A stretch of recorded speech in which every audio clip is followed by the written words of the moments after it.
ਏਕੰਕਾਰ ਸਤਿਗੁਰੂ ਤਹਿ ਪ੍ਰਸਾਦ ਸਚ ਹੋਇ। Waheguru ji ki fateh, Vighan Vinasana soy. Welcome to another episode of Nanak Prakash Granth in English.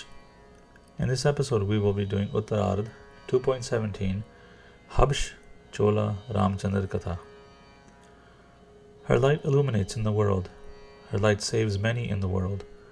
The one who rides the swan, she is victorious and gives victory to others. O Mata Saraswati, Goddess of Wisdom, Gurbani, please illuminate my wisdom. Shri Bala Sundarvaj. Listen, Shri Guru Angad Dev Ji, O giver of joy, the treasure of virtues. Guru Nanak Dev Ji travelled on.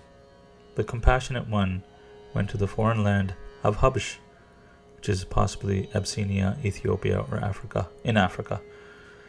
The king was corrupt. If Hindus came to his land, he would have them killed. This was known around the area. If he finds a Hindu, the king kills them. The Satguru came there to make people chant the Nam. The people were crooked there. Guruji wanted them to walk the straight path. Guruji came to make them stop doing the bad deeds and give them the wisdom of the righteous path.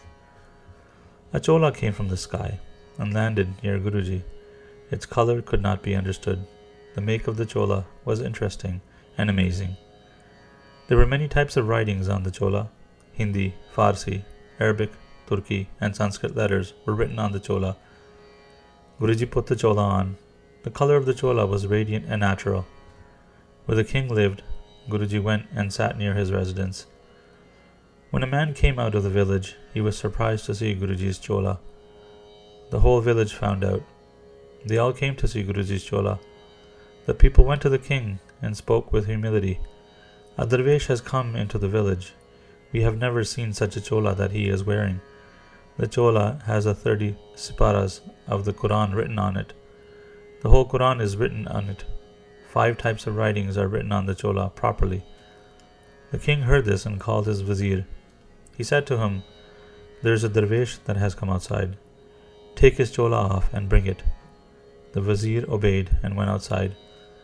He came to Shri Guru Nanak Dev Ji with some soldiers. He stood there and said, "Take your Chola off and give it to us. The king is calling for it. Don't disobey. You will be in pain otherwise." Shri Guruji laughed and said, "If you can take it off, you can have it." The vizier and the soldiers tried to take the Chola off. They tried their best, but failed. When they pulled it, it did not pull, nor did it rip. They were all surprised. The people told the king of what happened. The king spoke in anger and ego. "He seems to be a Hindu. Drown him in the river." The vizier came to Guruji with anger. There was a deep river nearby. They picked up Guruji and threw him into the river. The Chola did not get wet. The water did not drown him. Guruji came out of the river and sat near the shore. People were surprised to see this. They were shocked and told the king, "He did not drown." The king said, "Throw firewood on him and burn him. Take a lot of wood and light it." The vizier came to Guruji and brought a lot of firewood. They stacked them around Satguruji. They lit the fire all around Guruji. Guruji was not touched by the fire. The fire cooled down. The wood became ash. Satguruji sat on top of the ash. The king heard about this. "The fakir is magical. Kill him in front of me." The king came to where Satguruji was sitting. He said, "Bring boulders and put them on top of him." The people brought boulders and put them on top of Guruji's chest. They said, He will now be killed. Let's go home." The next day, Guruji was sitting on top of a boulder. The people were shocked to see this. They said, "This fakir can't be killed. We don't understand this." They went to the king and said, "The one whom you buried under the boulder, he is sitting with his 2 companions and singing something." The king was amazed. He said, "O Khuda, what is this?" He spoke to his ministers. Some wise ones said, "He seems to be the form of Khuda. Others don't have these kinds of powers. Go and worship his feet with faith. You tried everything and failed. You tried to kill him, but he did not die. Be humble in front of him. Grab his feet and ask for forgiveness. We have seen his power. Let's listen to his words." The king trembled in fear, hearing this. He thought to himself, I have made a big mistake. I hope my land is not ruined. He gathered many gifts and came to Guruji. The king had black skin. He was really scared and became humble. He came and grabbed Guruji's lotus feet. He folded his hands and said, I made a lot of mistakes. Please forgive me, O ocean of virtues. You are the Peer of Peers. Are you Khuda? You are mysterious. We don't understand you. I will follow what you say. I won't make the same mistake again. I won't disrespect a fakir ever again. I was unwise. Please bless me and don't get angry.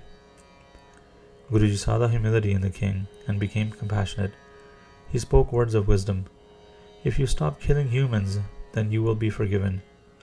If you don't stop, you will be punished in hell. You will be in pain. King Lajbard heard this and said, Since I came to your feet, I can't even break a piece of grass now. Whatever you say, I will do. Guruji said, If you obey me, then do the Simran of Satnam, which gives joy. Do deeds for Khuda. In your land, start langar. Make sure no one remains hungry in your land. Give clothes to whoever comes to your land without clothes. Help the poor. Stop your sinful ways. The king listened and started to do all the good deeds. He started to do Simran of Satnam. He made Shri Guru Nanak Dev Ji his Peer. He became Guruji's Murid and served him well. Guruji stayed in the city for some days. His praises spread in the homes. People served visitors and saints. They chanted the name of the Parmeshwar. One day when Guruji was sitting down, O Guru Angad Dev Ji, I said to Guruji, the avatar of Shri Prabhuji, Shri Ramchandra Ji, the one who killed the clans of the dance, the Lanka in the ocean, which has no path to reach, he put rocks in the ocean and made a bridge and made the monkey army cross it. I wish to see the Lanka.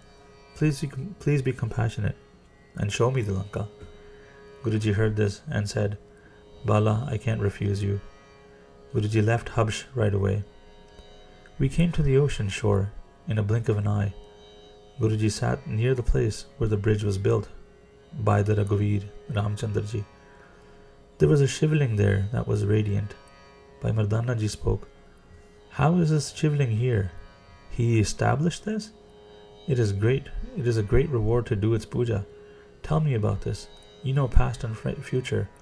O omnipotent one. Shri Guru Nanak Dev Ji said, Listen, Mardana, to the Katha.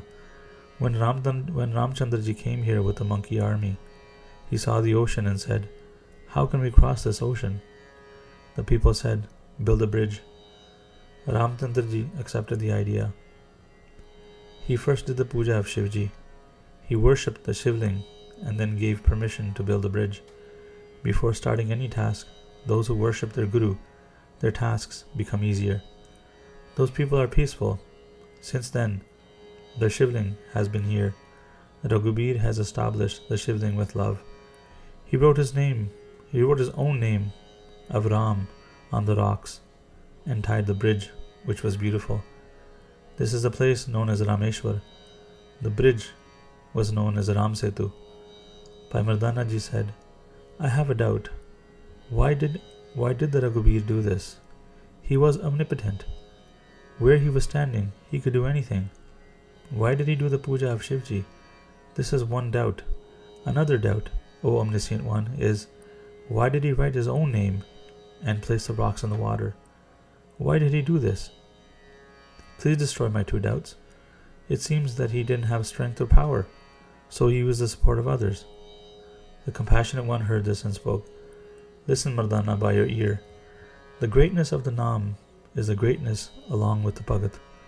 The greatness of the Bhagats is because of the Naam as well. Within Devtas and humans, the glory of the Naam is known as the highest. Shambhu Shiv is the greatest Bhagat. He does Bhakti all the time. He sits in Bhakti for many yugas without opening his eyes. He focuses on the Parmeshwar continuously. Vishnu is the Satoguni, which radiates the white color.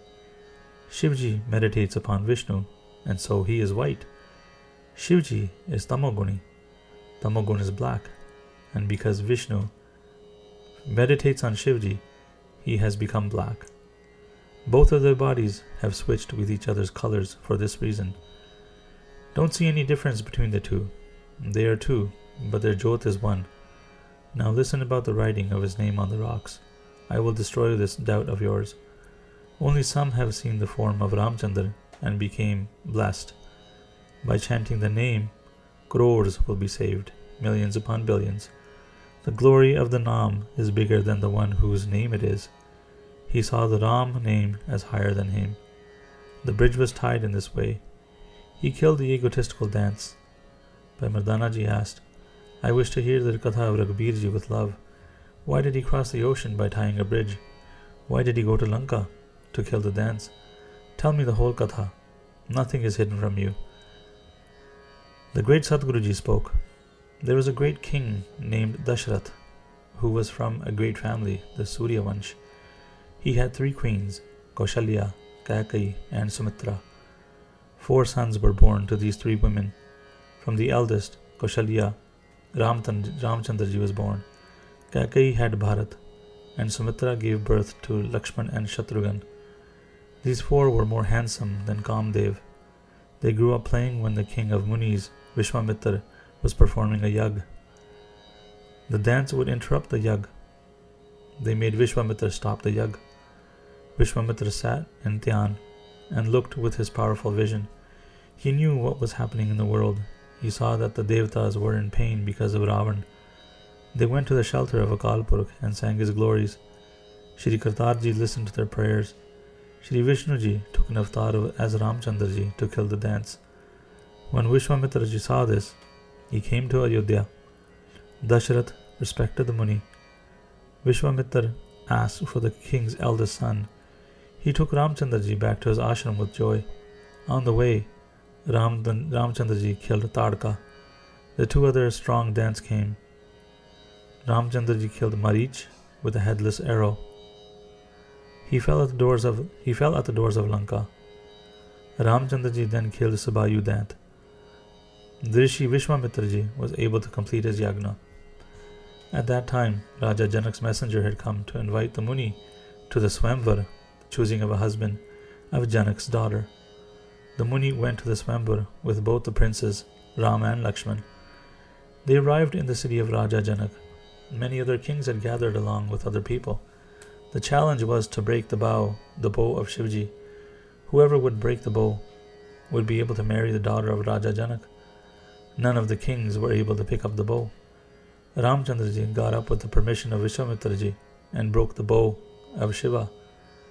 The daughter of Janak, whose name was Mata Sita ji, she put a flower garland around the neck of Ramchandra ji. Raja Dashrath was called. He brought a barat and came to Mithila. He had all 4 sons married with the 4 daughters of Raja Janak. 2 were his own daughters, and the other 2 were his brothers. They all came to Ayodhya and spent many days there. Bharat went off to Kashmir to visit his Nana, his maternal grandfather. Ramchandra ji was in his home. Dashrath saw the state of his body and wished to give the kingdom to his son Ramchandra ji. He analyzed the time of the royal coronation and made preparations. Kaikeyi heard about this and became anxious. She thought to herself, my son should be the king. She became greedy and wanted Bharat to be the king. When her husband came to her, she was upset and did not speak. Dashrath got scared and said, "O one with the moon-like face, why are you angry? You can take what you want. Who has upset you?" Kaikeyi spoke of her wish. "Complete your promise. You have given me 2 wishes that you would complete. If you don't complete my wishes, I will be upset. If you complete them, I will live on. Otherwise, I will die right now." The Raja said, "Take what you wish." Kaikeyi said, "I wish for my son Bharat to be the king." The king could not refuse. He damned Kaikeyi but completed her wish. Kaikeyi's second wish was for Ramchandra to be exiled for 14 years to the forest.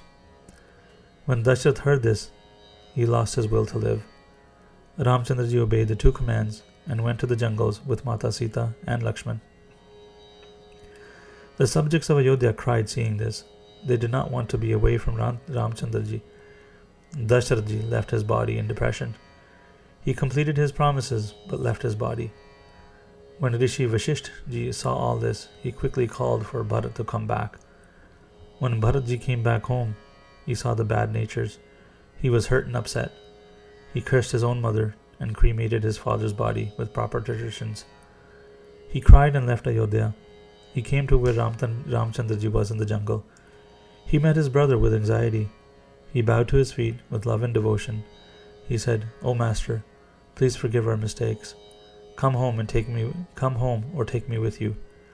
The ocean of truth, Shri Ramchandra ji, thought about everything and gave hope to his brother. He gave his brother his sandals and sent him back home. Bharatji took the sandals of Ramchandra ji and placed them on the royal throne of Ayodhya. Bharatji ruled Ayodhya in his brother's absence and lived in a hut outside the royal palace. He dressed like a hermit and ate what his brother ate in the jungle. After a few days, Ramchandra ji came to the ashram of Agastya Muni. He stayed there for a few days and then went to another place in the jungle, which was the place of Ravan's sister, Surupnakha. He made a hut there and lived there with Sita Mata and Lakshmanji. One day, Surupnakha came to see them. She was attracted to Ramchandraji's handsome face. She said, "Love me and marry me, otherwise I will defeat you and kill you." Lakshman heard this and became very angry. Lakshman cut Surupnakha's nose and ear. Surupnakha went to Ravan and told him what happened. She said, "There's a beautiful woman with Ram and Lakshman. I went to capture her to bring her to you, but they cut my nose and ear." Ravan heard this and got really angry. He made Marich into a golden deer. Tirmandang was sent. When he heard of Marich's death by Ram's hands, Ravan went himself disguised as a jogi. Sita Mataji had seen the golden deer and asked Ramchandraji to hunt it. Ramchandraji chased to hunt the deer. Lakshmanji followed after a long time. When Ramji did not return, Ravan saw an opportunity as Sita Mata was alone. He said, "Alak," and played his bells. He came begging for alms. Sitaji saw the jogi and brought food for him. Ravan grabbed Sitaji and flew to the sky. When Ramchandraji came back, the hut was empty. He wondered where his wife was. He became anxious and yelled out for Sita. He couldn't find her anywhere. He lost his senses. In the jungle, Ramji met the Vanars, Sugriv and Hanumanji. They all became friends as Sugriv's wife was taken by force by his brother Bali. Bali took over Sugriv's kingdom with deceit. Ramchandraji killed Bali with one arrow and completed Sugriv's task.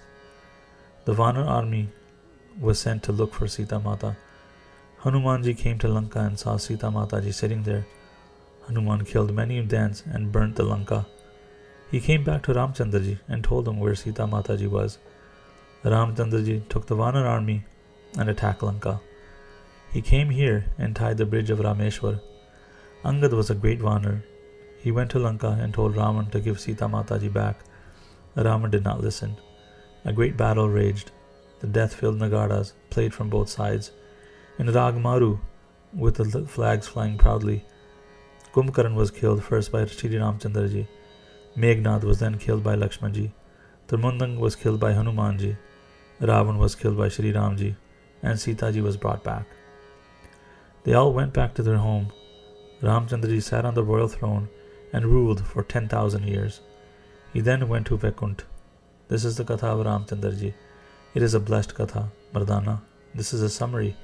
The Katha is really long and great. It destroys the sins. I will take you to the beautiful Lanka now. There are homes made of gold and diamonds there. And that is the end of the chapter. Waheguru Ji Ka Khalsa, Waheguru Ji Ki Fateh.